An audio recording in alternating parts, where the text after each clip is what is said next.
মানে কি করতো তখন? এটা কইতো নীলবালা না নীলবালা এই কইতো আর মাল কি বেশি দামে বেচতো? বেশি দাম ব্যস্ত না এটা সেভি ব্যস্ত বিলা বিলা মানে লোক তুলাইতো না বিস্পদ আনলে কিলিয়া গুলাইতো না? তুলাইতো না হাসপত বেচালে সালাম দামে ব্যবসা কম করতো ব্যবসা কম করতে। সীমিত ব্যবসা করতো সীমিত ব্যবসা করতো। তাহলে তার এই সীমিত ব্যবসা তার পুরনো অভ্যাস। হ্যাঁ মানে আমার ছোটটা মানে 20 টাকার মাল তাহলে কয় টাকা বিক্রি করতো?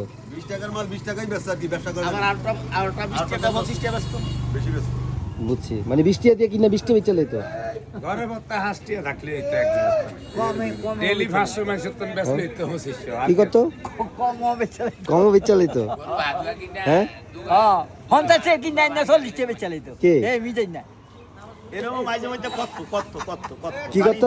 জি ধরলে হ্যাঁ। ও 50 টাকা 40 টাকা বেচালে তো আবার 50 টাকা হাইট ব্যস্ত এই মিলে মানে যেদিন কাস্টমার কম হইতো বেচা জিনি নাই এই মাল বেশি করে আনছি এডি উড়াইতো এক বদলা লাগবে তো এদিন মানুষের লিয়ে যাক আমি আবার কাটি করে উড়াইতাম কেতাম আবার কইতাম যে নিলেও বালা না নিলে আরো বালা অনেকে কইতো কিলিগা না নিলে আরো বালা কালকে কষ্ট করে যাওয়ান লাগতো না আর তো আরামসে ঘুমামু আজ মাল থেকে গেলে